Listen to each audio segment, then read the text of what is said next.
আজকে আমাদের আলোচনার বিষয় হচ্ছে পাঠ্যক্রমে শিক্ষণ বিজ্ঞান CC4। এই বইটির থেকে চ্যাপ্টার ওয়াইজ আলোচনা করব। আমরা আসছি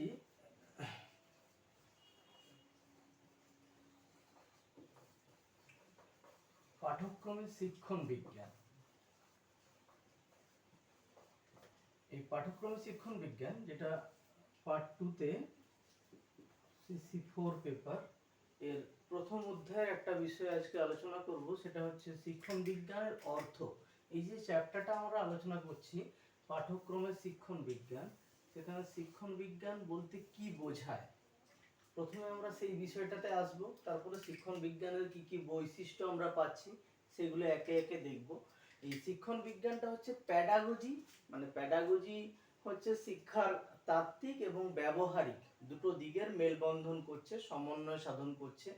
যে বিষয়টা সেটা হচ্ছে প্যাডাগজি, মানে কিভাবে আরো ভালো মতন শিক্ষণ দেওয়া যায়।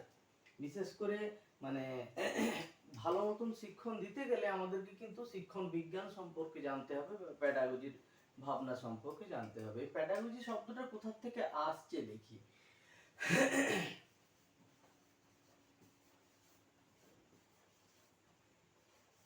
এই প্যাডাগজি শব্দটা হচ্ছে গ্রিক শব্দ।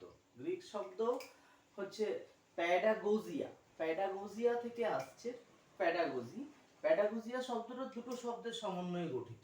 প্যাডাগোজিয়া শব্দটা দুটো শব্দের মিলে প্যাডাগোজিয়া তৈরি হচ্ছে। একটা হচ্ছে প্যাডা আর একটা হচ্ছে গোজিয়া। প্যাডা কথার অর্থ কি? প্যাডা কথার অর্থ হচ্ছে শিশু, আর গোজিয়া শব্দের অর্থ হচ্ছে কি পরিচালনা করা। তাহলে এখানে প্যাডাগজি অর্থ কি দাঁড়াচ্ছে না, আমরা শিশুকে কিভাবে পরিচালনা করব সেই বিষয়টা যেখানে আলোচিত হচ্ছে সেটাকে আমরা প্যাডাগজি শাখার মধ্যে আনছি। তো প্যাডাগজি শব্দটা প্রথমে গ্রিকে প্রথম ব্যবহার করা হচ্ছে। গ্রিকে যে ব্যক্তি মানে গ্রিক শিশুদের স্কুলে নিয়ে যেত, যে দাস, হ্যাঁ, তাকে নির্দেশ করার জন্য এই প্যাডাগজি শব্দটার ব্যবহার হয়েছে। যেখানে বলা হচ্ছে the slave who escorted Greek children to school, সেই অর্থে প্যাডাগজি শব্দটা আমরা পাচ্ছি। বা এই যে শিক্ষণ বিজ্ঞান, এর মূল কাজ হচ্ছে কি শিক্ষণের প্রয়োজনীয় জ্ঞান এবং দক্ষতা সমূহের সমন্বয় সাধন করা।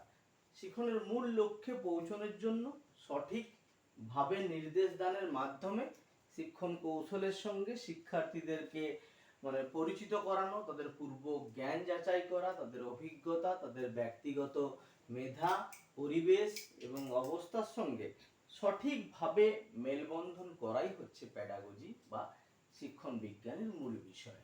তো এখানে প্যাডাগজি শব্দটা নির্দেশনামূলক তত্ত্বকে বোঝাতেও ব্যবহার করা হয়। বিভিন্ন গবেষণায় ইদানিংকালে শিক্ষা বিজ্ঞানের গবেষণা একটা তথ্যগত উপলব্ধি এবং বাস্তব দক্ষতার জটিল সংমিশ্রণ বলা হচ্ছে প্যাডাগজিটাকে।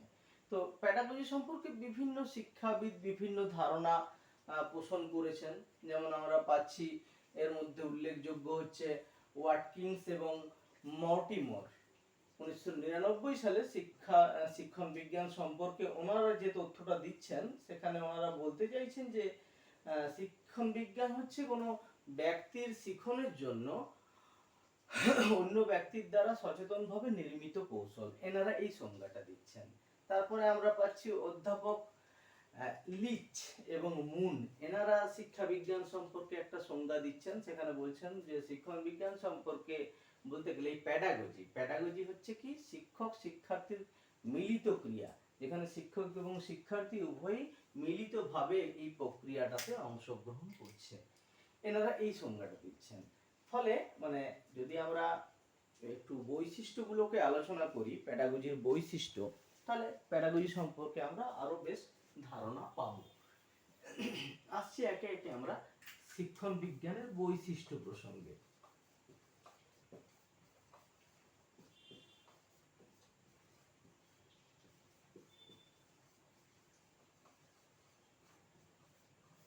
প্রথম বৈশিষ্ট্য কি পাবো না, প্রথমে সংজ্ঞাতেই বলেছি আমরা শিক্ষণ বিজ্ঞান এমন একটা বিষয় যেখানে তাত্ত্বিক এবং ব্যবহারিক দুটো বিষয়ের মধ্যে সমন্বয় সাধন করছে। তাহলে প্রথম বিষয় হচ্ছে সমন্বয় সাধনের কাজ করছে শিক্ষণ বিজ্ঞান কিসের মধ্যে? তাত্ত্বিক দিক এবং ব্যবহারিক দিকের মধ্যে। দ্বিতীয় বৈশিষ্ট্য কি বলবো না, শিক্ষণের প্রয়োজনীয় জ্ঞান এবং দক্ষতা সমূহের মধ্যে সমন্বয় সাধন করছে শিক্ষণ বিজ্ঞান। তৃতীয়ত কি বলবো, শিক্ষণ বিজ্ঞান শিক্ষককে কতগুলো বিশেষ নীতি ও ধারণার ভিত্তিতে শিক্ষণ বিষয়কে আলোচনা করতে সহায়তা করছে। এই বিষয়গুলো এছাড়া আরো অনেক বৈশিষ্ট্য আমরা পাবো, যেমন শিক্ষণ বিজ্ঞানের আরেকটা গুরুত্বপূর্ণ উপাদান হচ্ছে যথাযথ পদ্ধতি মাফিক পরিকল্পনা এবং উপযুক্ত প্রস্তুতি নির্মাণ। এটা একটা গুরুত্বপূর্ণ বিষয়।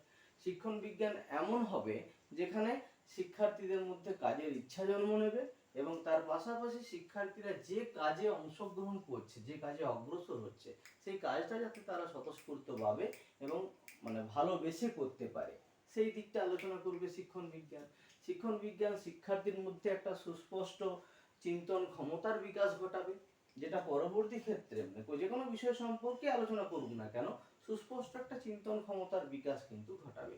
তাদের চিন্তন প্রক্রিয়া হবে সুস্পষ্ট এবং ভাব প্রকাশ হবে সবসময় সচ্ছল ভাব প্রকাশ। এটা একটা গুরুত্বপূর্ণ দিক। আর কি, শিক্ষণ বিজ্ঞান শিক্ষার্থীর আগ্রহের পরিধিকে সবসময় বিস্তৃত করবে। শিক্ষার্থীদের একটা করে ধরো পিরিয়ড বিদ্যালয়ে দেওয়া হবে, যাতে তারা স্বাধীনভাবে তাদের পছন্দের যে বিষয়গুলো আছে, যে কার্যকলাপগুলো আছে, সেগুলো তারা সম্পন্ন করতে পারে এবং এগুলো তারা শিক্ষকের তত্ত্বাবধানেই সম্পন্ন করবে। আর যে বৈশিষ্ট্যগুলো পাচ্ছি আমরা, ধরো শিক্ষার্থীদের বিভিন্ন রকম প্রকল্প ও ক্রিয়াকলাপে অংশগ্রহণের ব্যবস্থা করতে হবে। বাস্তব জ্ঞান যাতে শিক্ষার্থীরা প্রয়োগ করতে পারে, ঠিক আছে, তার জ্ঞান কি, জ্ঞানের প্রকৃত কাজ হচ্ছে কি তার প্রয়োগ আছে কিনা সেটা দেখতে হবে। ফলে সেই যে জ্ঞানটা তারা বাস্তব জগতে অর্জন করছে সেটা যাতে তারা প্রয়োগ করতে পারে, পুঁথিগত বিদ্যাটা যাতে সক্রিয়ভাবে ব্যবহারিক ক্ষেত্রে প্রয়োগ হয়, শিক্ষণ বিজ্ঞান কিন্তু তার উপযুক্ত একটা পরিবেশ সৃষ্টি করে দেবে। আর কি, শিক্ষণের বিষয়বস্তু নির্বাচন, বিন্যাস, বিষয়বস্তুগত উপস্থাপনকে বিজ্ঞান ভিত্তিক পদ্ধতিতে অধ্যয়নে সহায়তা করবে এবং শিক্ষণকে আরো উন্নত রূপ দান করা, এটা একটা গুরুত্বপূর্ণ বৈশিষ্ট্য।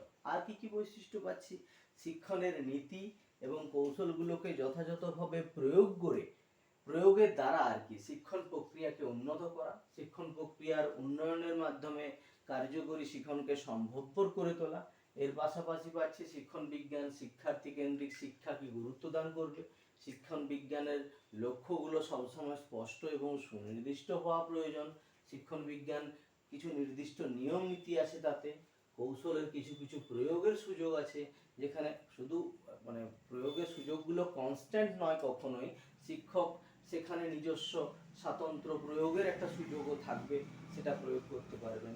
এই বিষয়গুলো এছাড়াও শিক্ষণ বিজ্ঞানের ক্ষেত্রে অন্যান্য গুরুত্বপূর্ণ যে বিষয়গুলো পাচ্ছে, শিক্ষকের জ্ঞান, শিক্ষকের এই জ্ঞানটাকে আবার কয়েকটা ভাগে আমরা ভাগ করছি। এক হচ্ছে বিষয়বস্তুগত জ্ঞান, 2 নম্বরে হচ্ছে শিক্ষণ বিজ্ঞানগত জ্ঞান এবং শিক্ষণ বৈজ্ঞানিক বিষয়বস্তুগত জ্ঞান আর পাঠক ক্রমিক জ্ঞান।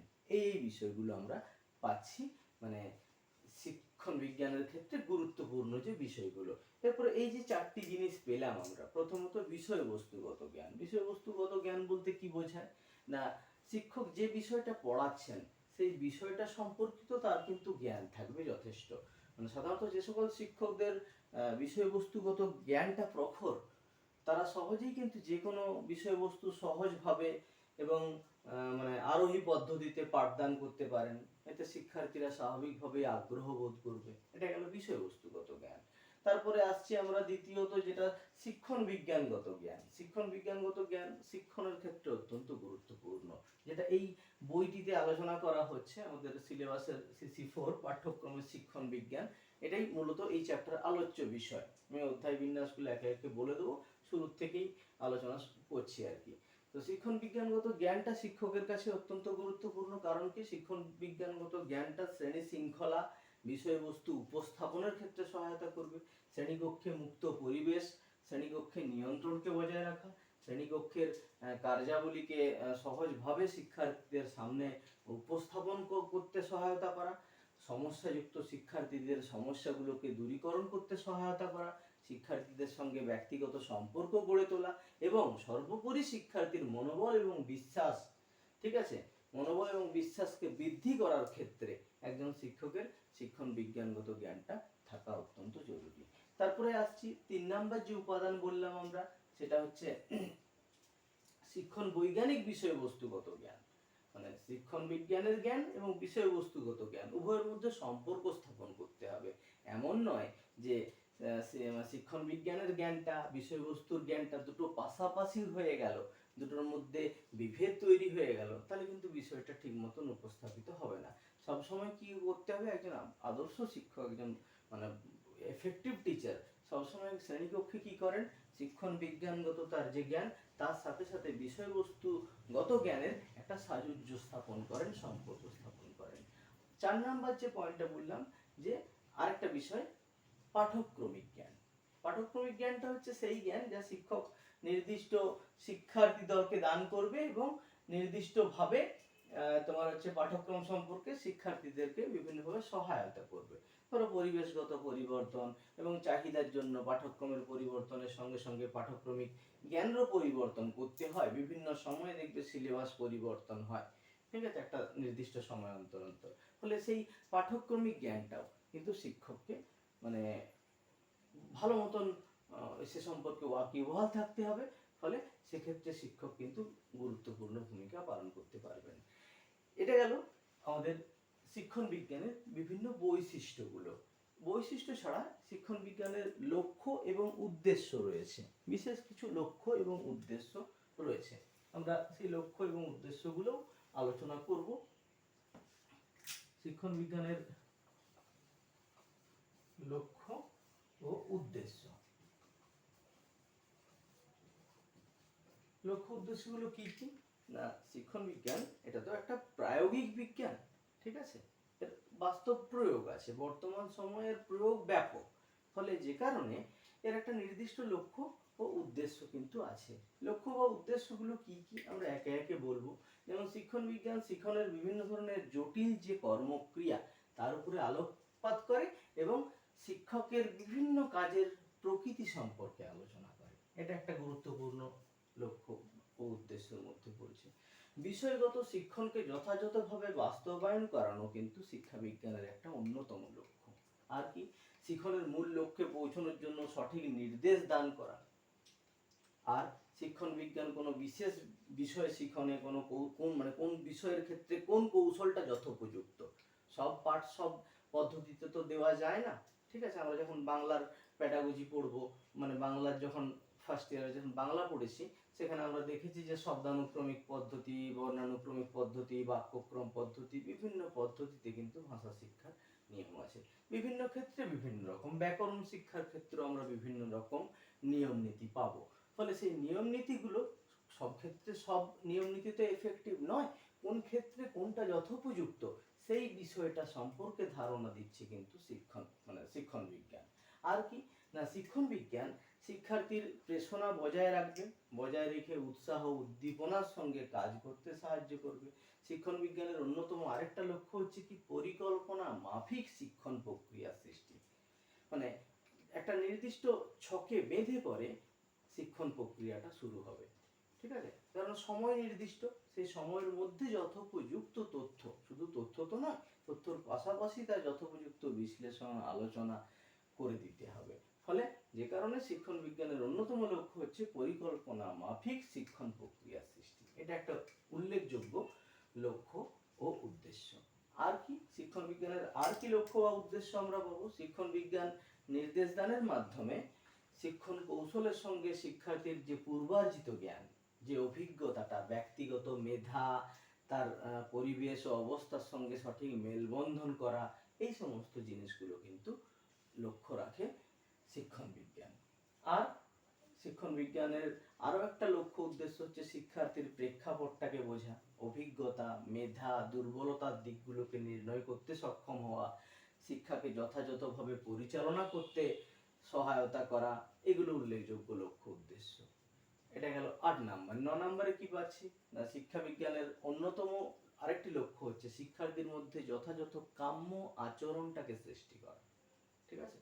কাম্য আচরণ সৃষ্টি কিন্তু শিক্ষা বিজ্ঞানের একটা গুরুত্বপূর্ণ লক্ষ্য। আর কি, শিক্ষা বিজ্ঞান শ্রেণীকক্ষে সকল শিক্ষার্থীকে সঠিকভাবে পাঠে অংশগ্রহণের একটা উপযুক্ত পরিবেশ তৈরি করতে সহায়তা করবে। আর কি, শিক্ষা বিজ্ঞান শিক্ষককে কোনো একটা নির্দিষ্ট বিষয়ে বা পদ্ধতিতে আবদ্ধ না রেখে প্রয়োজনে মানে আন্তঃবিষয়ক শিক্ষণেও কিন্তু সহায়তা করতে পারে। আর কি না, শিক্ষণ বিজ্ঞান শিক্ষণকে নমনীয় করবে, অংশগ্রহণমূলক, মিথস্ক্রিয়া ভিত্তিক এবং আধুনিক করে তুলতে সহায়তা করবে। আর কি না, শিক্ষণ বিজ্ঞানের অন্যতম আরেকটি লক্ষ্য হচ্ছে, প্রথমেই সংজ্ঞাতে বলেছিলাম, তাত্ত্বিক এবং ব্যবহারিক বিষয়ের মধ্যে সমন্বয় সাধন। আর কি, শিক্ষার্থীর চিন্তন ক্ষমতার বিকাশ ঘটানো, এটা গুরুত্বপূর্ণ লক্ষ্য। ঠিক আছে, এইগুলো গেল সমস্ত লক্ষ্য আলোচনা। ঠিক আছে, আমরা বলেছিলাম শিক্ষণ বিজ্ঞানের লক্ষ্য ও উদ্দেশ্য আলোচনা করব, এগুলো আলোচনা করলাম লক্ষ্য। এরপরে আমরা আসছি উদ্দেশ্যগুলো, একে একে আলোচনা করি কি কি উদ্দেশ্য আমরা পাচ্ছি। না, উদ্দেশ্য বলতে শিক্ষণ বিজ্ঞানের যে গুরুত্বপূর্ণ উদ্দেশ্যগুলো, শিক্ষণ বিজ্ঞানের উদ্দেশ্য হচ্ছে কি শিক্ষণের লক্ষ্যটাকে স্থির রাখা, প্রথম উদ্দেশ্য। দ্বিতীয় উদ্দেশ্য পরিবেশ পরিস্থিতি এবং অভিজ্ঞতার ভিত্তিতে শিক্ষণের ব্যবস্থা করা। তৃতীয় উদ্দেশ্য হচ্ছে শিক্ষণের দক্ষতা অর্জনে শিক্ষার্থীকে সাহায্য করা, যথোপযুক্তভাবে সাহায্য করা।